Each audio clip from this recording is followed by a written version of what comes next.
Hello guys, welcome you all in our next lecture of trigonometry first. Let's start fundamental identities.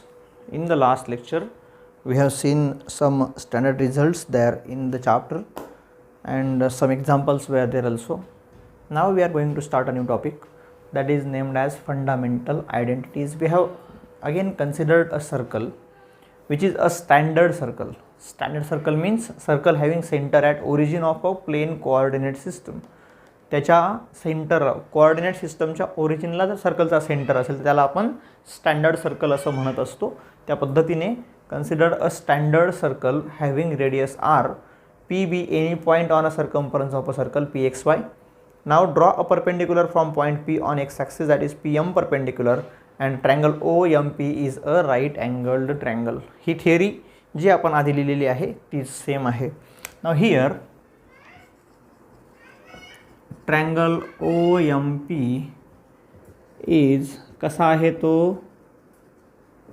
Right angled triangle आहे. And therefore आपल्याला माहिती आहे O P square equals to O M square plus M पीचा पण square. O P म्हणजे radius आहे. R square is equals to X square plus Y square and therefore the equation will be rearranged as X square plus Y square equals to R square. याला आपण equation number 1 म्हणूयात. Also measurement of angle M O P equals to theta. Therefore from triangle O M P, बरोबर आहे की नाही. हा M O P जो angle आहे तो किती मानला आहे आपण, थीटा मानला आहे. आणि म्हणून आपण लिहू शकतो sine theta is equals to Y upon R, cos theta is equals to X upon R, then tan theta is equals to y upon x, then cot theta equals to x upon y, sec theta is equals to r upon x, and cosec theta is equals to r upon y. Let's call this as equation number 2. बरोबर आहे की नाही. हे आम्ही find out केलेलं आहे already. And therefore x is equals to r, हा r आपण ट्रान्सफर केला तर r into cos of theta and y is equals to r into sine of theta. Equation 2 वरून आपण लिहिलेलं आहे, ठीक आहे ना, फ्रॉम इक्वेशन 2. याच्यामध्ये हे दोन एक्सप्रेशन्स होते. दोघं बाजूंना r डिवाइड होतात. दोघं बाजूंना r जर मल्टिप्लाय केला तर y is equals to r sine theta होणार, x equals to r cos theta होणार. दोघं व्हॅल्यू जर आपण इथे टाकून दिल्या तर देअरफॉर इक्वेशन 1 बिकम्स, का होईल इक्वेशन 1 मग तुमचं X square means X square, एक्सची व्हॅल्यू काय आहे आर कॉस थीटा म्हणजे R square cos square theta plus R square sine square theta is equals to R square. दोघांमध्ये आर स्क्वेअर कॉमन फॅक्टर आहे. So R square into the bracket cos square theta plus sine square theta equals to R square. दोघं बाजूंना जर R square divide केलं तर cos square theta plus sine square theta is equals to 1. Okay, cos square theta plus sine square theta equals to 1. हे जे काही मिळालेलं आहे याला म्हणतात first fundamental identity. It is called as the first fundamental identity. Is called as a first fundamental identity. हिलाच काय म्हणतात, फर्स्ट फंडामेंटल आयडेंटिटी म्हणतात. बरोबर आहे की नाही. आपल्या जनरल रुटीन प्रोसिजरप्रमाणे आपण एक सर्कल कन्सिडर केला. तो स्टँडर्ड सर्कल होता. त्याची रेडियस आर होती. पी एक्स वाय हा त्याच्यावरचा कोणता तरी एक पॉईंट होता.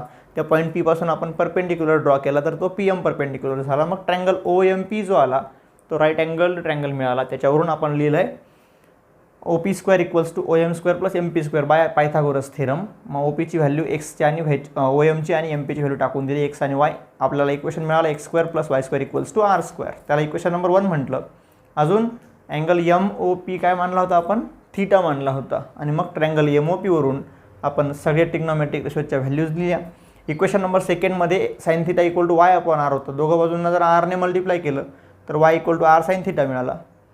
याला पण दोघं बाजूंना आरने मल्टिप्लाय केलं, x equals to R cos theta मिळाला. आणि दोघं व्हॅल्यूज आपण काय केल्या इक्वेशन 1मध्ये टाकून दिल्या.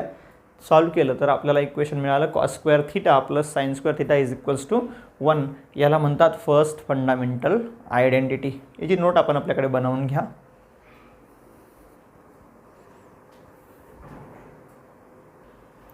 पुढे बघूयात आपण. आपल्याकडे इक्वेशन आहे. We have an equation. नाव we have an equation 1 that is X square plus y square equals to r square. Now divide this equation by x square. पहिल्यांदा काय करू, त्याला x स्क्वेअरने डिवाइड करू. मग काय होईल बघा बरं. x square plus y square upon x square is equals to r square upon x square. मग तुम्हाला मिळेल x square upon x square plus y square upon x square is equals to R square upon X square. हा तर cancel होऊन जाईल. मग 1 plus Y upon X bracket square is equals to R upon X bracket square. बरोबर आहे की नाही. मग आत्ताच इक्वेशन नंबर सेकंडमध्ये आपण लिहिलं आहे y upon x is equals to tan theta. So 1 plus tan square theta r upon x असतो सेक थिटा. आर अपॉन एक्सची व्हॅल्यू इक्वेशन नंबर सेकंडमध्ये आपण लिहिलेली आहे sec theta. So 1 plus tan square theta is equal to sec square of theta is called second fundamental identity. हिलाच काय म्हणतात, second fundamental identity म्हणतात. ठीक आहे. Also x square plus Y square equals to R square हे equation आमच्याकडे आहे. X square plus Y square equals to R square. Divide this equation. आधी आम्ही कशाने डिवाइड केलं, एक्स स्क्वेअरने डिवाइड केलं ना, तर आता वाय स्क्वेअरने डिवाइड करूयात बाय वाय स्क्वेअर. मग काय मिळेल तुम्हाला, therefore X square plus Y square is equals to R square upon Y square.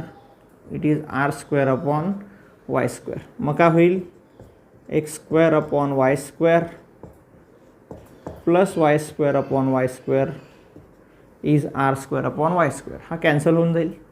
काय मिळते तुम्हाला, X upon Y bracket square plus 1 is equals to R upon वायचा bracket square. Again from equation number second, x upon y is cot of theta. So cot square theta plus 1 and r upon y is cosec square of theta. This is called as third fundamental identity. This is called, हिलाच काय म्हणतात, third fundamental identity. हे जे काही आपण पाहिलेले आहेत यांनाच म्हणतात फंडामेंटल आयडेंटिटीज. आपण याचीसुद्धा नोट आपल्या नोटबुकमध्ये बनवून घ्या. आपण काहीच नाही केलं. आपण ह्या इक्वेशनला एकदा आर स्क्वेअरने डिवाइड केलं, एकदा एक्स स्क्वेअरने डिवाइड केलं आणि एकदा वाय स्क्वेअरने डिवाइड केलं. आपल्या बरोबर व्हॅल्यूज त्या इक्वेशन नंबर सेकंडवरनं आपण सबस्टिट्यूट केल्या तर आपल्याला तिघं आयडेंटिटीज त्या ठिकाणी मिळून गेल्या. ओके. याचं पण नोट आपण बनवून घ्या आपल्या नोटबुकमध्ये. आता बघा आम्ही काय शिकलो. बघा आम्ही पहिल्यांदा शिकलो, कोणती आयडेंटिटी शिकलो आम्ही पहिल्यांदा, cos square theta plus sine square theta equals to 1. याच्यावरून तुम्हाला काय लिहिता येईल माहिती आहे, तुम्हाला लिहिता येईल sine square theta is equals to 1 minus cos square of theta, किंवा अजून तुम्हाला लिहिता येईल cos square theta is equals to 1 minus sine square of theta. म्हणजे पहिल्या फंडामेंटल आयडेंटिटीवरून तुम्हाला दोन नवीन रिझल्ट्स मिळाले. Sine square theta is equals to 1 minus cos square theta आणि cos square theta equals to 1 minus sine square theta. आता second आयडेंटिटीवरनं काय शिकले तुम्ही, second identity that is 1 plus tan square theta it is sec square of theta. याच्यावरून तुम्हाला लिहिता येईल tan square theta is equal to sec square theta minus 1 and sec square of theta minus tan square theta is equals to 1. बरोबर आहे की नाही. हे दोन रिझल्ट्स तुम्हाला सेकंड आयडेंटिटीवरनं लिहिता येतील. अजून एक रिझल्ट तिसऱ्या आयडेंटिटीवरनं लिहिता येईल तुम्हाला. तिसरी आयडेंटिटी काय आहे आपली, cot square theta plus 1 is equals to cosec square of theta. याच्यावरनं काय लिहिता येईल तुम्हाला, cot square of theta is equals to cosec square theta, हा 1 आपण ट्रान्सफर केला -1 and cosec square theta minus cot square theta is equals to 1. म्हणजे एकूण आपल्याकडे होत्या 3 आयडेंटिटीज, त्या प्रत्येक आयडेंटिटीला रिअरेंज करून आपण त्याचे एकूण 9 रिझल्ट्स तयार केले. हे 9च्या 9 रिझल्ट्स आपण नोट करून घ्या. These are called as the fundamental identities. वेगवेगळे एक्झाम्पल सॉल्व करत असताना आपल्याला वेगवेगळ्या व्हॅल्यूज त्या ठिकाणी सबस्टिट्यूट कराव्या लागतात. त्यावेळेस आपल्याला sine square theta, cos square theta, tan square theta हे रिझल्ट्स जे आहेत हे त्यावेळेस कामात येणार आहेत. ट्रिग्नोमेट्री असा टॉपिक आहे, जेवढी जास्त प्रॅक्टिस तुम्ही करणार तेवढा तुम्हाला चांगला बेनिफिट त्या ठिकाणी मिळेल. आणि म्हणून प्रत्येक रिझल्टला आपण अतिशय काळजीपूर्वक बघायचं आहे, प्रत्येक रिझल्ट काळजीपूर्वक सॉल्व करायचं आहे. ठीक आहे, नोट डाऊन करून घ्या आपल्या नोटबुकमध्ये. पुढचा टॉपिक आपण बघूयात. यानंतर तुम्हाला actually graphs of all the trigonometric functions नावाचा टॉपिक आहे. परंतु ग्राफ्सला त्या ठिकाणी स्केल्स दिलेले आहेत आपल्याला बुकमध्ये आणि ग्राफ्स पण आयडेंटिकली त्या ठिकाणी तुम्हाला म्हणजे ॲज अ मॉडेल तुम्हाला ग्राफ्स त्या ठिकाणी ड्रॉ करून दिलेले आहेत. तर ते रिपीट करण्याची मला वाटतं काही आवश्यकता नाही आहे. बुकमध्ये पाहूनसुद्धा आपण त्या ठिकाणी ग्राफ्स ड्रॉ करू शकता. ग्राफ ड्रॉ करणं असंही आपण 9वी 10वीला आलेखमध्ये शिकलेलो आहात, कशा पद्धतीने स्केल घ्यायचं आहे. स्केल पण त्या ठिकाणी दिलेलं आहे, एक्स आणि वायच्या व्हॅल्यूज त्या ठिकाणी दिलेल्या आहेत. फक्त तुम्हाला ग्राफ पेपरवरती ग्राफ ड्रॉ करायचा आहे. मला वाटतं ते काही घेण्याची गरज नाही आहे. आता पोलर कोऑर्डिनेट्स आपल्याला शिकायचे आहेत. पोलर कोऑर्डिनेट्स, आता याच्यामध्ये एक डायग्राम आपण बघताय. एक पॉईंट पी आहे, ठीक आहे ना. सपोज ह्या पद्धतीने एक पॉईंट पी आहे, ही रेडियस आर आहे इथपर्यंत, ठीक आहे. पी पॉईंट, ओ पी ही रेडियस मानलेली आहे, ठीक आहे. पी पॉईंटपासून परपेंडिक्युलर ड्रॉ केला एक्स ॲक्सिसवरती, that is P M perpendicular. ह्या डिस्टन्सला आपण नेहमीप्रमाणे एक्स मानलेला आहे, बरोबर आहे. पी पासून जो परपेंडिक्युलर ड्रॉ केला आहे त्या पी एम डिस्टन्सला आपण वाय मानलेला आहे आपल्या प्रोसिजरप्रमाणे. एम ओ पी अँगलला आपण थिटा मानला आहे. तर या ठिकाणी हा जो पॉईंट पी एक्स वाय आहे, एक्स वाय, ह्या पॉईंट पीचे कोऑर्डिनेट्स आपण चेंज करू शकतो. इथे ओ जो आहे त्या ओला काय म्हणतात बघा, ओला म्हणतात पोल. ओला काय म्हणतात, पोल म्हणतात. ओला काय म्हणतात, पोल म्हणतात. O P is equals to R, याला म्हणतात पोलर रेडियस. याला काय म्हणतात, पोलर रेडियस. ही फक्त वेगळी भाषा आहे, वेगळं काही नाही याच्यामध्ये, ठीक आहे ना. It's only the another language, nothing else, ठीक आहे. O P is called as the polar radius. Measurement of angle M O P is equal to theta, it is called as the polar angle. याला काय म्हणतात, polar angle म्हणतात. आम्हाला माहिती आहे sine of theta is equals to, कसा लिहितो आपण तो, Y upon R, and cos of theta is equals to X upon R. याच्यावरनं y is equals to R sine theta and x is equals to R cos theta. आणि मग जर तुम्ही नीट पाहिलं पी एक्स वाय हा point तुम्ही कसा लिहू शकणार, एक्सची किंमत आहे आर कॉस थिटा आणि वायची किंमत आहे आर साइन थिटा. यालाच तुम्ही लिहिताना आर थिटा असं लिहितात. त्याला कसं लिहितात, P x Y is equals to R theta. These are called as, यांनाच काय म्हणतात माहिती आहे, पोलर कोऑर्डिनेट्स म्हणतात.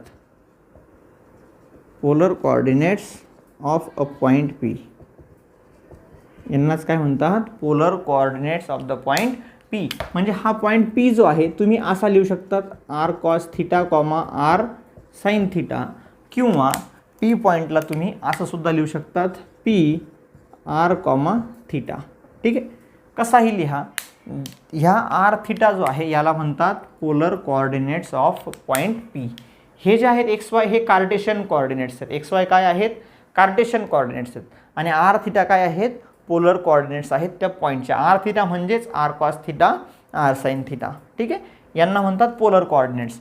आता पोलर कोऑर्डिनेट्सवरनं कार्टेशियन कोऑर्डिनेट्स कसे फाइंड करायचे, तर X equals to R cos theta and Y is equals to R sine theta. जर तुम्हाला कार्टेशियन कोऑर्डिनेट्स माहिती असतील तर त्या ठिकाणी तुम्हाला पोलर कोऑर्डिनेट कसे फाइंड करायचे, तर R is equals to root of X square plus Y square and theta is equals to tan inverse of Y upon X. ठीक आहे ना. हे ऑलरेडी तुम्ही पाहिलेलं आहे. कशामध्ये पाहिलेलं आहे? आम्ही इक्वेशन पाहिलं होतं ना आत्ता इतक्यात. कोणतं? X square plus Y square is equal to R square. बस फक्त याचं काय केलं? स्क्वेअर रूट घेतलं म्हणजे ही व्हॅल्यू. बरोबर आहे की नाही? एक्स स्क्वेअर प्लस वाय स्क्वेअरचं स्क्वेअर रूट म्हणजे तो कर्ण, त्याची व्हॅल्यू येते root x square plus Y square.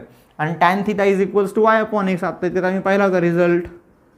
Tan theta is y upon x आणि मग याच्यावरनं theta is equal to tan inverse of Y upon x.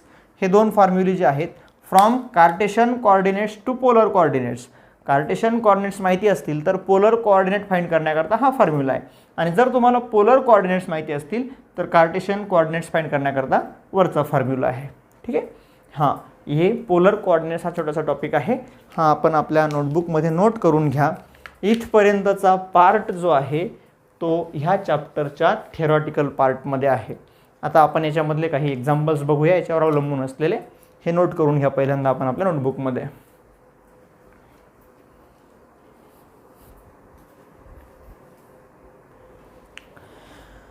चला आपण याच्यावरचे एक्झाम्पल्स आता बघूयात. यामध्ये पहिल्यांदा तुम्हाला जसं की आपण मागच्या एक्सरसाइजमध्ये घेतलं होतं, एक ट्रिग्नोमेट्रिक रेशो तुम्हाला फाइंड केलेला होता आणि बाकीचे तुम्हाला फाइंड करायचे होते. त्या पद्धतीने दोन एक्झाम्पल्स आहेत ते आपण सॉल्व करा. त्याच पद्धतीचे आहेत, काही विशेष त्याच्यात फरक नाही आहे. आता आपण नेक्स्ट टॉपिकचं एक्झाम्पल जे बघूयात. Eliminate theta from. काय करा? थिटा इलिमिनेट करा, काढून टाका. कोणत्या एक्सप्रेशनमधनं? X equals to 3 sec theta, Y equals to 4 tan theta. बघा, given x is equals to 3 sec theta, Y is equals to 4 tan theta. आता आपल्याला ह्या एक्सप्रेशनमधनं थिटा काढून टाकायचा आहे. ठीक आहे ना. मग काय होईल बघा, x upon 3 is equal to sec theta and y upon 4 is equals to tan of theta. आत्ता इतक्यात आम्ही एक्सप्रेशन पाहिलं. सेकंड ट्रिग्नोमेट्रिक आयडेंटिटीमध्ये sec square of theta minus tan square theta is equals to 1. म्हणजे काय की सेक थिटा आणि tan थिटाला स्क्वेअरिंग अँड सबस्ट्रॅक्टिंग केलं. स्क्वेअरिंग अँड सबस्ट्रॅक्टिंग, स्क्वेअर करून आणि त्याची वजाबाकी घेऊयात. मग काय मिळेल तुम्हाला? Sec square theta minus tan square theta. Sec square theta म्हणजेच x/3चा bracket square minus Y upon 4चा ब्रॅकेट स्क्वेअर. याची व्हॅल्यू काय होणार आहे? 1 होणार आहे. म्हणजे x square upon 9 minus Y square upon 16 is equals to 1. आता याच्यामध्ये राहिला का थिटा? नाही राहिला. म्हणजे आपण थिटा काय करून टाकला? याच्यातनं इलिमिनेट करून टाकला. ठीक आहे. अजून एक घेऊयात. X equals to 6 cosec theta, Y is equals to 8 cot theta. X equals to 6 cosec theta, y is equals to 8 cot of theta. आता बघा, 6 कोसेक थिटा आणि 8 कॉट थिटा. पुन्हा एकदा let x is equals to 6 cosec theta, y is equals to 8 cot theta. मग याच्यावरनं काय लिहिता येईल तुम्हाला? therefore x upon 6 is equals to cosec theta, y upon 8 is equals to cot theta. पुन्हा एकदा थर्ड ट्रिग्नोमेट्रिक आयडेंटिटीमध्ये आपण रिझल्ट पाहिला आहे. Cosec square theta minus cot square theta equals to 1. पुन्हा एकदा याला काय करूयात? Squaring and subtracting. स्क्वेअर करू आणि त्यांचं सबस्ट्रॅक्शनसुद्धा घेऊ. सबस्ट्रॅक्टिंग. ठीक आहे ना. मग काय होईल? X square upon 6 bracket square minus X upon 6 bracket square minus Y upon 8 bracket square. It is cosec square theta minus cot square theta. याची व्हॅल्यू काय होणार आहे? X square upon 36 minus Y square upon 64 is equals to 1. पुन्हा एकदा आपण त्या एक्सप्रेशन्समधनं theta जो आहे तो काय केला? इलिमिनेट करून टाकला. ठीक आहे. हे लिहून टाका आपण आपल्या नोटबुकमध्ये.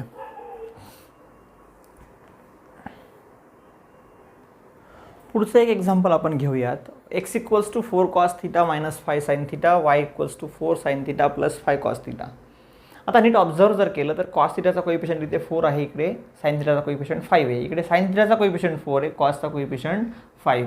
मग आपण काय करूयात, याला इक्वेशन नंबर 1 म्हणूयात, याला इक्वेशन नंबर 2 म्हणूयात. मग मल्टिप्लाय यांना आपण सायमल्टेनियसली सॉल्व करूयात.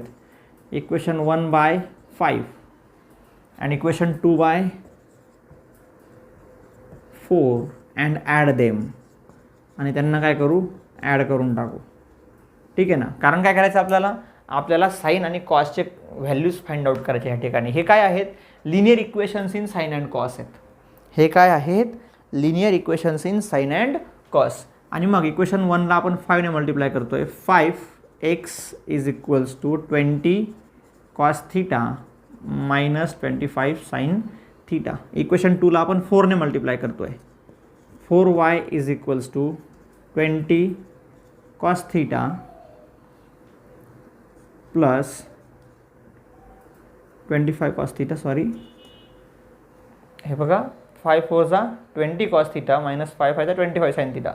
इथे 4 4 जा 16 sine theta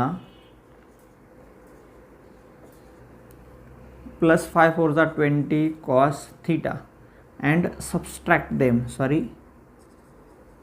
and subtract them. दोघांना काय करू आपण, सबस्ट्रॅक्ट करून टाकूयात. यांचं सबस्ट्रॅक्शन जर घेतलं तर हे मायनस होतील तिघच्या तिघं, आणि मग इथे 20 cos theta minus 20 cos theta 0 होऊन जाईल. मग 5x minus 4y is equals to minus 25 sine theta minus 16 sine theta minus 41 sin of theta. So sin theta is equals to 5x minus 4y upon 41. sin theta ची value मिळाली तुम्हाला. Okay. आता आपल्याला cos theta ची value find out करायची आहे. ठीक आहे ना. आणि मग cos theta ची व्हॅल्यू फाइंड करण्यासाठी आपण काय करू, sin theta ची व्हॅल्यू टाकून देऊ इक्वेशन नंबर 1 मध्ये. So x is equals to 4 cos theta minus 5 into 5x minus 4y upon 41. आपल्याला कॉस थिटाची व्हॅल्यू फाइंड करायची आहे.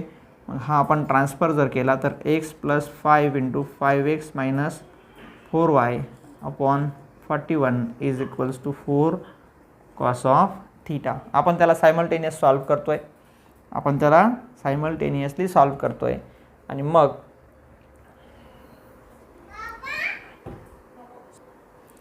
मायनस 41 आहे हा, minus 41. Okay. Minus minus plus होणार.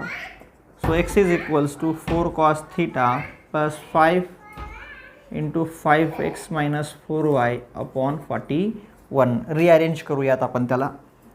x मायनस 25x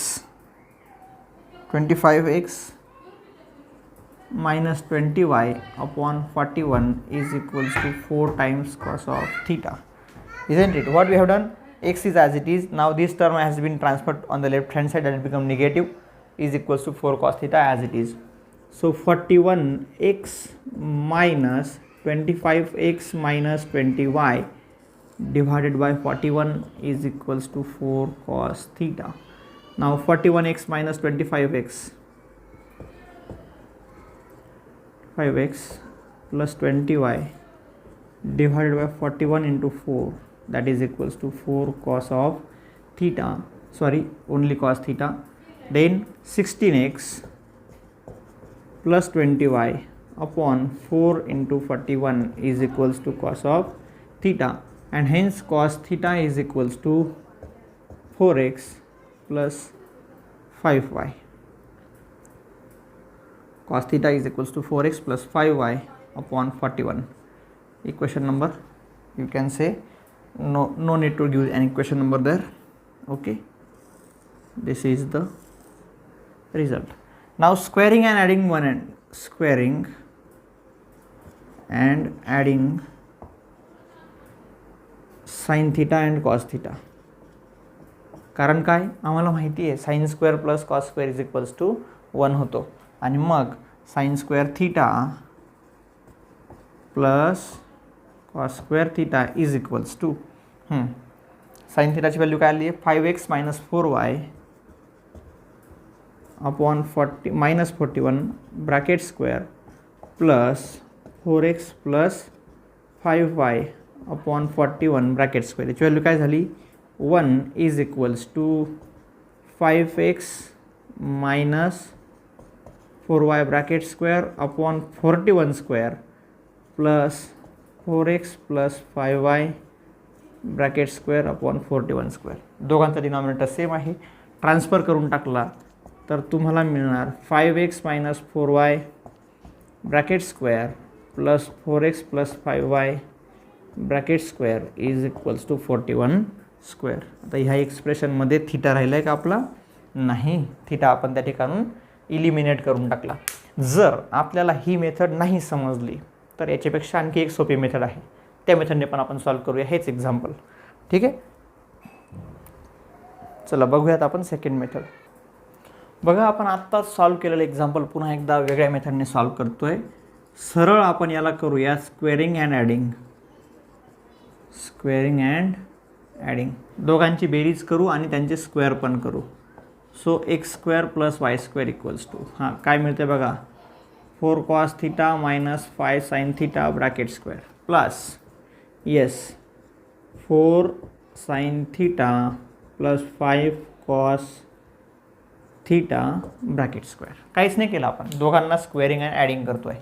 बघा, so x square plus Y square equal to, हां याला A म्हणूयात, याला बी म्हणूयात, A minus B bracket square. मग काय होतो तो ए स्क्वेअर म्हणजे 4 cos theta bracket square minus 2 A into B, बरोबर आहे की नाही, आणि प्लस बी स्क्वेअर म्हणजे 5 साइन थिटाचा ब्रॅकेट स्क्वेअर. बरोबर आहे. A minus B bracket square, a square minus 2ab plus B square plus 4 sine थिटाचा bracket square plus a plus B bracket square आहे. ठीक आहे ना, 2 into 4 sine theta into 5 cos theta plus बी square म्हणजे 5 cos थिटाचा bracket square. चला solve करूयात त्याला आपण.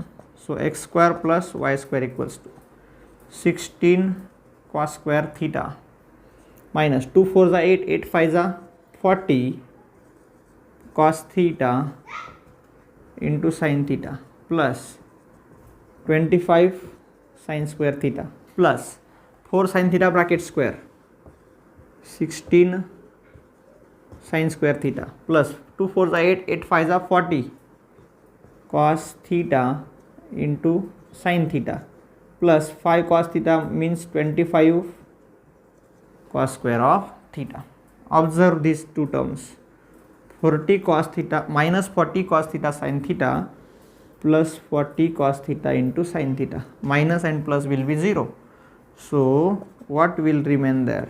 X square plus y square equal to 16 cos square theta plus 25 cos square theta, that is 41 cos square theta plus 25 sin square plus 16 sin square, 41 sin square theta.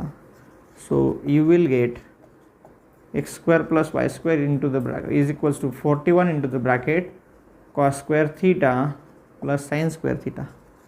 So you will get x square plus y square equals to 41. Again we have eliminated that theta from these two terms. बघा तुम्हाला कसं समजतंय. मागच्या मेथडने समजेल तर तसं solve करा, त्या मेथडने नाही समजलो तर असं सॉल्व करा. One and the same thing, काही फरक पडत नाही. ठीक आहे, कारण कसं आहे की डायरेक्ट स्क्वेअरिंग अँड ॲडिंग केल्यावरती बरोबर येईल की नाही ही शंका असते, म्हणून हे करणं रिस्की आहे. बरोबर आहे की नाही. डायरेक्ट जर सुचलं आपल्याला तर ठीकच आहे. ज्यावेळेस इथे कोइफिशियंट्स रिव्हर्स असतील त्यावेळेस तुम्ही ते करू शकतात, squaring and adding. Okay, write down. चला पुढचं एक एक्झाम्पल आपण घेऊया. If 2 cos square theta minus 11 cos theta plus 5 is equals to 0. 2 cos square theta minus 11 cos theta plus 5 is equals to 0. Then find all the permissible values of cos theta. First of all, let's take the given one. Given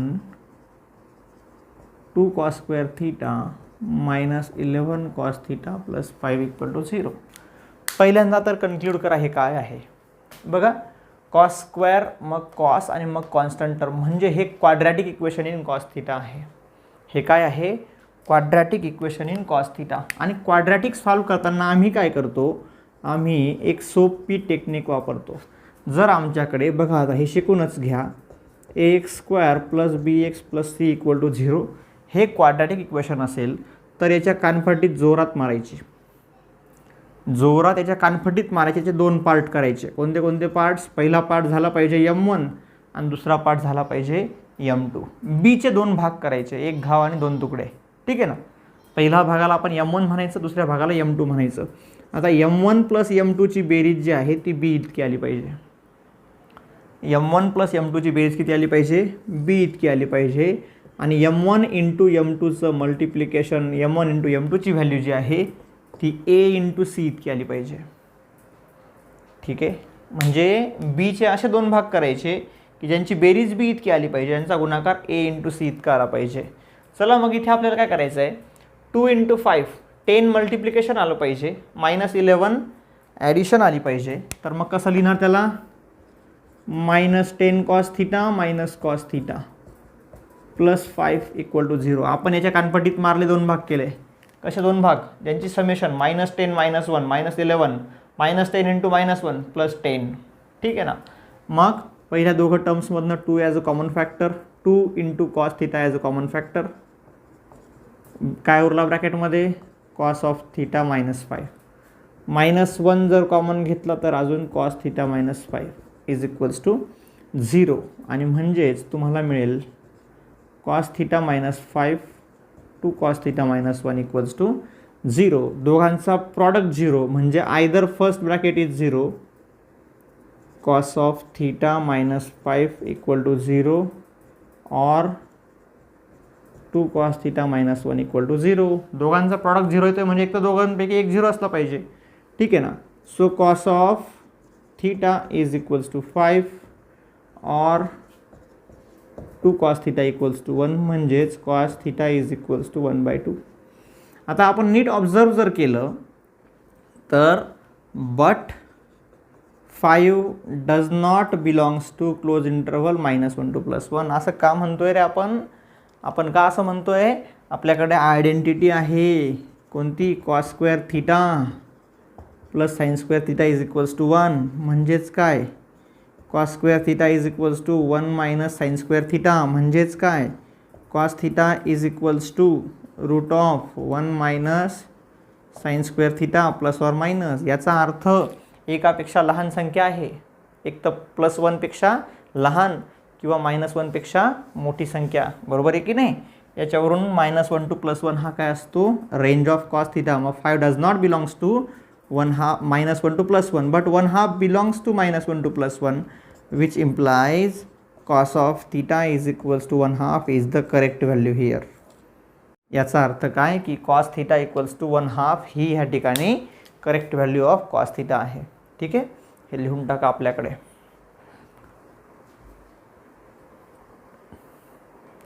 पुढचा प्रश्न, find the Cartesian coordinates of the points whose polar coordinates are. अशा पॉईंटचे Cartesian coordinates find करा. Cartesian coordinates म्हणजे कोणते असतात रे, आमचे x आणि y असतात, ठीक आहे ना. कार्टेशियन म्हणजे x आणि y आणि पोलर म्हणजे r आणि θ. आता पोलर कोऑर्डिनेट्स r म्हणजे तुम्हाला गिवन आहे पोलर कोऑर्डिनेट्स, ठीक आहे ना. सो r आणि θ तुम्हाला गिवन आहे. So given r θ r = 3, 90 degrees. Therefore r is 3 and θ is 90 degrees. मी तुम्हाला सांगितले होते दोन रिझल्ट्स कोणते कोणते, x = r cos θ, y r sin θ. जर तुम्हाला r आणि θ माहिती असतील तर x आणि y म्हणजे कार्टेशियन कोऑर्डिनेट्स फाइंड करण्याकरता हा फॉर्म्युला आपण यूज करतो. Therefore x = 3 × cos of θ, cos of 90 degrees and y = 3 × sin of 90 degrees. आता cos 90 ची व्हॅल्यू किती येते, 0 येते. y = 3 × sin 90 ची व्हॅल्यू 1 येते. So x = 0, y = 1 and therefore the point P has the Cartesian coordinates 0, 1. काय व्हॅल्यू मिळाल्या तुम्हाला, 0 आणि 1 मिळाल्या. सेकंड एक्झाम्पल आपण घेऊयात.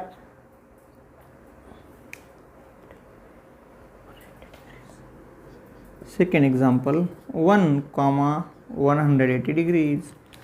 बघा आता दिलेले पुन्हा पोलर कोऑर्डिनेट्स आहेत, तुम्हाला फाइंड करायचे Cartesian coordinates. So given r theta r equals to 1,180 degrees, therefore r equals to 1 and theta is equals to 180 degrees. पुन्हा तोच फॉर्म्युला आपल्याला यूज करायचा आहे. Therefore x is equals to 1 into cos of 180 degrees, y is equals to 1 into sine of 180 degrees. मग x is equals to 1 into cos 180 is -1, y is equals to 1 into sign 180 is 0. So x equals to -1, y equals to 0. And therefore, the point P has the Cartesian coordinates -1, 0. या पद्धतीने जर तुम्हाला polar coordinates दिलेले असतील तर आपण Cartesian coordinates या फॉर्म्युल्याचा use करून फाइंड आउट करू शकतो. याची पण नोट आपल्याकडे बनवून घ्या.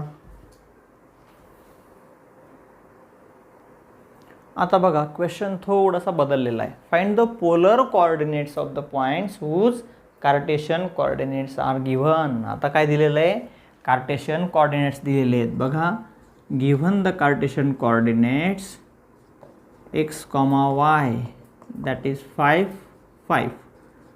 So x equals to 5, y is also equals to 5. Therefore आता आम्हाला माहिती आहे r कसा फाइंड करतो रे आम्ही, r फाइंड करतो root of, yes, what is the formula to find out r, x square plus y square. And what is theta, theta is tan inverse of y upon x. बरोबर आहे की नाही. चला मग आपण फाइंड आउट करूया. Therefore r is equals to root of x square plus y square. So r is equals to root of 5 square plus 5 square. r is equals to root of 25 plus 25. It is equals to 50. So r is equals to 2 root of 5, sorry, 5 root of 2. 50 means root of 25 into 2. ठीक है ना.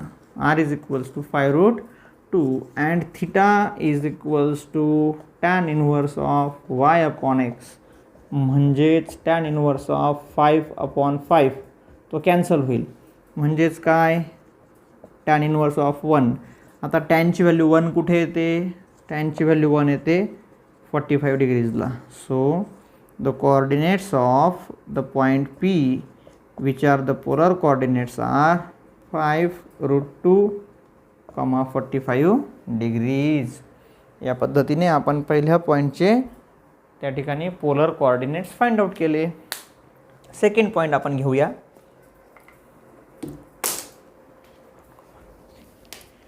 Second point आपण घेऊया 1,√3. आता बघा पुन्हा एकदा, given the Cartesian coordinates x, y are 1,√3.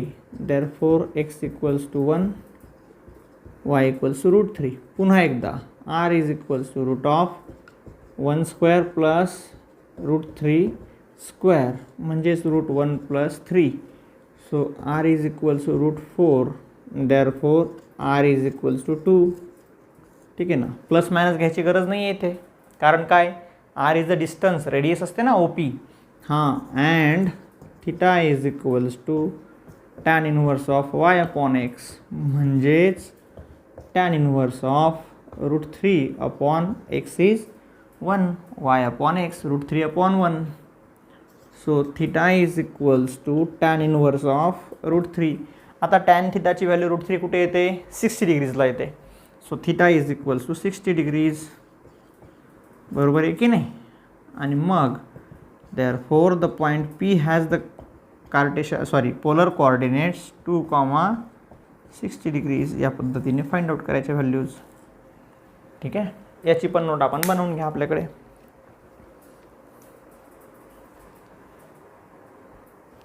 पुढचा क्वेश्चन आपण घेऊया. Find the value of 19 π/3 radians. बघा आता, given an angle, given the ratio, sine of 19 pi by 3 radians.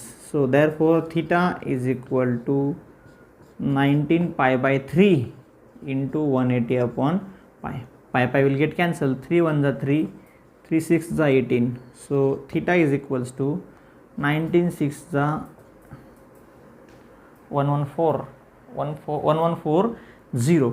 आता आपल्याला काय करायचं आहे, ह्या अँगलची व्हॅल्यू फाइंड करायची असेल तर सगळ्यात पहिल्यांदा तो कोणत्या अँगलचा को टर्मिनल अँगल आहे ते फाइंड करायचं आहे.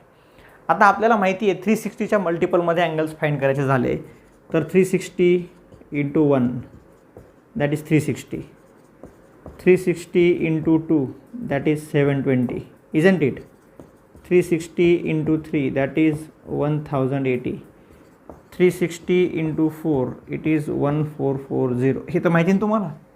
आता ह्या अँगलच्या नियर अबाउट दिसतोय बघा हा 1140, दॅट इज 1140 मायनस 1080. किती येतं रे? 0. Yes 600, 60 degrees. म्हणजे काय होईल हा? It is angle converted into multiple of 360. 3 into 360 plus 60 degrees. बरोबर आहे की नाही? म्हणजे काय की तो 360च्या मल्टिपलमध्ये आला and which implies 1140 that is equal to 60 degrees किंवा 1140 and 60 degrees are coterminal angles. ते कसे येणार आहेत? को टर्मिनल येणार आहेत. And therefore sign of 19 pi by 3 it is sine of pi by 3 it is √3/2. कारण काय? तो काय आला आहे त्या ठिकाणी? को टर्मिनल अँगल आलेला आहे, म्हणून त्याची व्हॅल्यू किती येणार? √3/2. या पद्धतीने पुढचा आहे कॉस ऑफ 1140. एक एक्झाम्पल आहे cos of 1140. Second one cos of 1140 आत्ताच आम्ही पाहिलेलं आहे. Let's take cos 1140 it is equals to cos of 60 degrees. कारण काय? 1140 and 60 degrees are co-terminal angles and that is equals to 1/2. So cos of 1140 is equals to 1/2. That is your answer. ठीक आहे. आपण याची पण नोट आपल्याकडे बनवून घ्या. चला आता ज्या मूळ गोष्टींवरून ट्रिग्नॉमेट्री ओळखली जाते त्याला आपण आता सुरुवात करूया. Prove the following. असे बरेचसे एक्झाम्पल्स आहेत ट्रिग्नॉमेट्रीमध्ये जे तुम्हाला प्रूव्ह करावे लागतात, सिद्ध करावे लागतात. ॲक्च्युली ट्रिग्नॉमेट्री हा जो पार्ट आहे हा याच्यासाठीच फेमस आहे. ट्रिग्नॉमेट्रीमधले जे रिझल्ट्स आहेत ते रिझल्ट्स सिद्ध करणं हे सुद्धा एक प्रकारचं आव्हान असं पोरं मानतात, विद्यार्थी मानतात. परंतु मी असं समजतो जर तुम्ही ट्रिग्नॉमेट्रीचे रिझल्ट्स चांगले पाठांतर केलेले असतील, रिझल्ट्सचा चांगला अभ्यास केलेला असेल तर तुम्हाला एकदम सोपं हे जायला पाहिजे. चला आपण सॉल्व करूयात. एकदम सोपं आहे, दिसताना दिसायला अवघड दिसतंय. Let's take LHS. आता प्रूव्ह दॅट म्हणजे काय की तुम्हाला डाव्या बाजूची किंमत उजव्या बाजू येते इतके येते हे सिद्ध करायचं आहे. डाव्या बाजूची किंमत आणि उजव्या बाजूची किंमत सारखीच येते हे सिद्ध करायचं आहे. बघा तुम्हाला आता आपण पहिल्यांदा डावी बाजू घेऊयात. 1 plus tan square A plus 1 plus 1 upon tan square A. बरोबर आहे. मग आम्हाला माहिती आहे 1 plus tan square theta. Second trigonometric आयडेंटिटीवरून लिहू शकतो आपण sec square A plus 1 plus 1 upon tan square म्हणजेच कॉट स्क्वेअर ऑफ A. म्हणजे कसं लिहिता येईल तुम्हाला हे? Sec square A plus 1 plus cot square म्हणजेच कोसेक स्क्वेअर A. आता सेक स्क्वेअर A, सेक म्हणजे 1 upon cos square A plus cosec म्हणजे 1 अपॉन साइन स्क्वेअर A. करा cross multiplication. So sine square A plus cos square A upon cos square A into sine square A. काय केलं आपण बघा, 1 plus tan square A ला आपण sec square A म्हटलं by using the second trigonometric identity. 1 plus 1 upon tan square, 1 upon tan म्हणजे cot असतो म्हणजे कॉट स्क्वेअर A आला. आता 1 प्लस कॉट स्क्वेअर म्हणजे थर्ड आयडेंटिटीवरनं कोसेक स्क्वेअर A. आता सेक म्हणजे 1 कॉस, मग सेक स्क्वेअर म्हणजे 1 कॉस स्क्वेअर, कोसेक स्क्वेअर म्हणजे 1 साईन स्क्वेअर, आणि दोघांचा डिनॉमिनेटर सेम नाही आहे ना, मग क्रॉस मल्टिप्लिकेशन केलं आपण. 1 into sine square A sine square A plus 1 into cos square A cos square A, आणि डिनॉमिनेटरला दोघांचं मल्टिप्लिकेशन. आता sine square A plus cos square A काय सांगायची गरज नाही आहे, 1 असतो.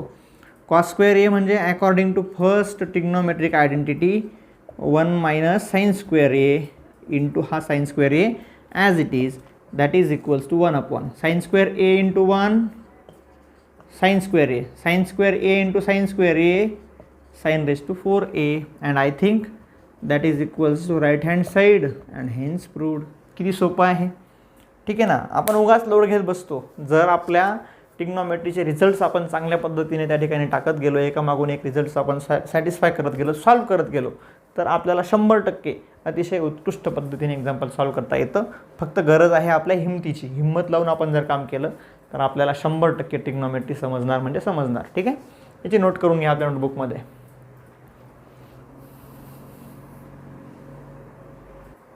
याच्यातलं सेकंड एक्झाम्पल घेऊयात. Cos square A minus 1 into cot square A plus 1, cos square A minus 1 into cot square A plus 1 is equals to -1. बघा आता again let's take LHS equals to left hand side. काय आहे रे left hand side? Cos square A minus 1 into cot square A plus 1 आहे. याला जर आपण -1 common घेतला तर हा असा लिहिता येईल 1 मायनस कॉस स्क्वेअर ऑफ ए, आणि 1 प्लस कॉट स्क्वेअर म्हणजेच कोसेक स्क्वेअर ए. बरोबर आहे की नाही. आता इथे 1 मायनस कॉस स्क्वेअर का केला तर आपल्याला माहिती ना, फर्स्ट ट्रिग्नोमेट्रिक आयडेंटिटीवरनं आपल्याला माहिती आहे. काय माहिती आहे? आपल्याला माहिती आहे की फर्स्ट आयडेंटिटीवरनं 1 minus sine square theta is cos square theta आणि 1 minus cos square theta is sine square theta. त्या रिझल्टसाठी आपण याला 1 मायनस कॉस स्क्वेअरमध्ये कन्व्हर्ट करून घेतलं. So minus 1 minus 1 into 1 minus cos square म्हणजे sine square A, cosec square A म्हणजे 1 upon sine square A, that is equals to -1 which is right hand side and hence proved. किती सोपं होतं बघा बरं. अतिशय सोपं एक्झाम्पल होतं आणि आपण ते सिद्ध पण करून टाकलं. ठीक आहे, पुढचं एक एक्झाम्पल आपण घेऊयात.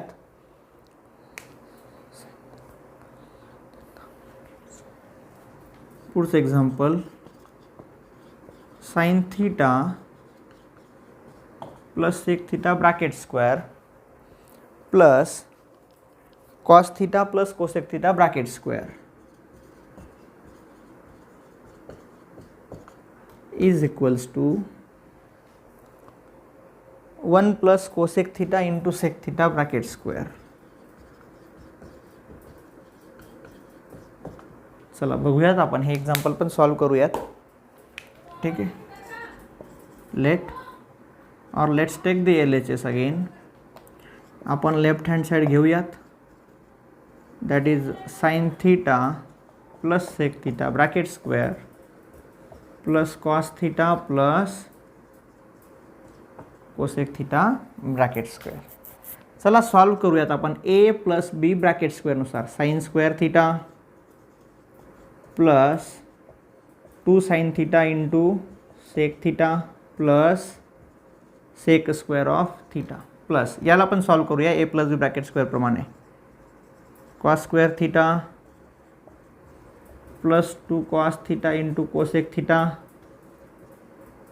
Plus cosec square of theta. बरोबर आहे. काहीच नाही केलं आपण फक्त काय केलं, पहिल्या ब्रॅकेटला आपण A प्लस बी ब्रॅकेट स्क्वेअरनुसार आणि दुसऱ्या ब्रॅकेटला सुद्धा A प्लस बी ब्रॅकेट स्क्वेअरनुसार सॉल्व करून टाकलं. मग हा बघा साइन स्क्वेअर थीटा प्लस हा कॉस स्क्वेअर थीटा काय होऊन गेला हा, that is equals to 1 plus इथे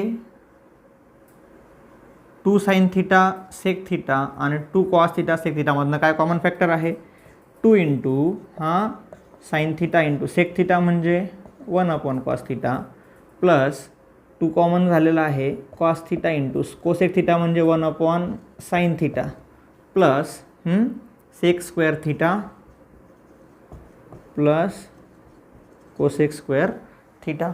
बरोबर आहे की नाही. चला आपण पुढे सॉल्व करूयात त्याला. दॅट इज इक्वल्स टू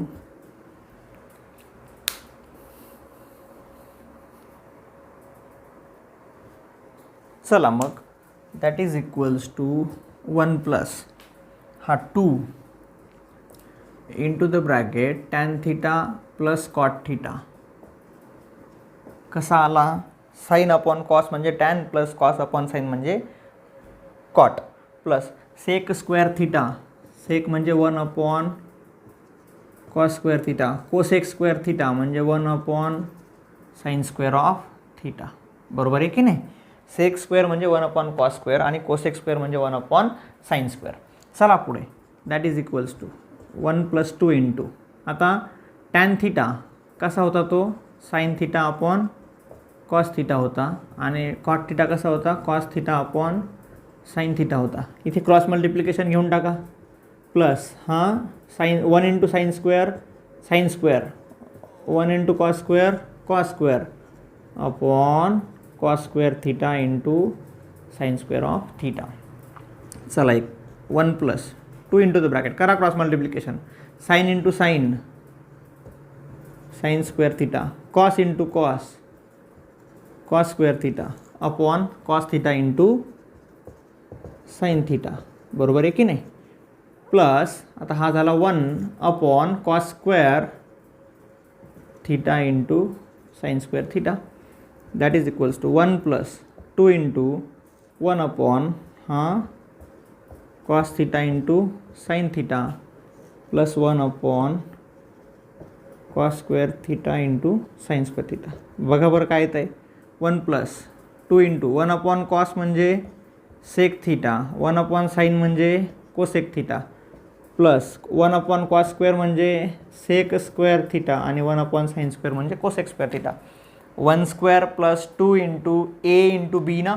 बघा मग हा काय येतो 1 plus sec theta into cosec theta त्याचा bracket square that is equals to right hand side and hence proved. बघा 1चा square 1 plus 2 into 1 into sec theta cosec theta plus sec theta cosec थिटाचा bracket square. So 1 plus sec theta into cosec theta bracket square तोच आपल्याला prove करायचा होता. तीच right hand side आहे म्हणजे प्रूव्ह.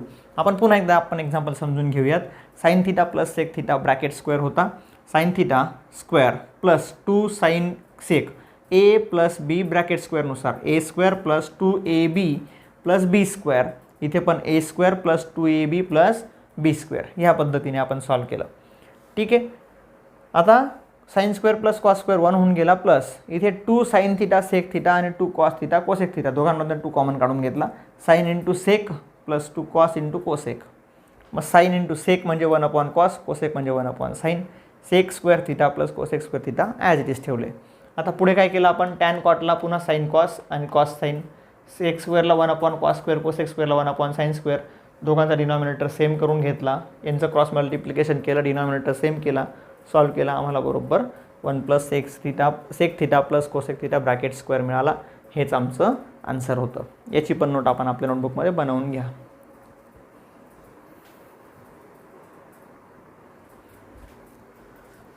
चला तर मग आपण या ठिकाणी एक्सरसाइजमधले एक्झाम्पल्स सॉल्व्ह केलेले आहेत. अजून काही एक्झाम्पल्स त्या ठिकाणी एक्सरसाइजमध्ये आहेत. ह्याच पद्धतीचे सम्स आहेत वेगळं काही नाही त्याच्यामध्ये. Left hand side equals to right hand side show करायचे एक्झाम्पल्स आहेत त्या ठिकाणी. अजून काही एक्झाम्पल्स आपण एक्सरसाइजमध्ये सॉल्व्ह करा. जमले नाहीत तर आपण माझा मोबाईल नंबर खाली आपल्या स्ट्रिपमध्ये येतोच आहे. त्या मोबाईल नंबरवर आपण व्हॉट्सअप करू शकतात अदरवाईज किंवा आपण 24/7/365 माझ्या नंबरवरती कॉल करूनसुद्धा आपण शंका त्या ठिकाणी निरसन करू शकतात. आता ह्या चॅप्टरमध्ये इथपर्यंतचा पार्ट होता तो आपण संपवलेला आहे. आता पुढे काय करायचं आहे पुढे आपल्याला पार्ट सेकंडमधलं कॉम्प्लेक्स नंबर्स नावाचा टॉपिक घ्यायचा आहे. तो आपण नेक्स्ट लेक्चरमध्ये घेणार आहोत. पण तो तत्पूर्वी एक चॅप्टर नंबर 1 आणि चॅप्टर नंबर 2 दोघं चॅप्टर्सच्या थेरी पार्ट्ससह दोघं चॅप्टरच्या सर्व एक्सरसाइजेस आपण मिसलिनियस एक्सरसाइजसह त्या नोटबुकमध्ये आपल्या होमवर्कमध्ये आपण सॉल्व करा. सगळ्यांना सॉल्व करण्यासाठी ऑल द बेस्ट. तोपर्यंत आपण सगळेजण चांगला अभ्यास कराल अशी अपेक्षा मी या ठिकाणी व्यक्त करतो. आपण सगळेजण कराल मला आशा आहे. आपण हुशार आहात आणि आपल्याला अजून पुढे जायचं असेल तर आपल्याला ट्रिग्नोमेट्रीचा पार्ट खूप बेसिक लेव्हलला जाऊन त्या ठिकाणी अभ्यास करावा लागेल. आपण सगळेजण तसं कराल. सगळे एक्झाम्पल टू एक्झाम्पल पर सम आपण त्या ठिकाणी ते सॉल्व कराल होमवर्कमध्ये. आपल्या सगळ्यांना होमवर्कसाठी ऑल द बेस्ट. नेक्स्ट लेक्चरमध्ये आपण भेटूयात पुन्हा एकदा पेपर सेकंडमधल्या फर्स्ट चॅप्टरसह. कॉम्प्लेक्स नंबर ज्याचं नाव आहे आपण पुन्हा भेटूयात. Thank you very much. थँक्यू.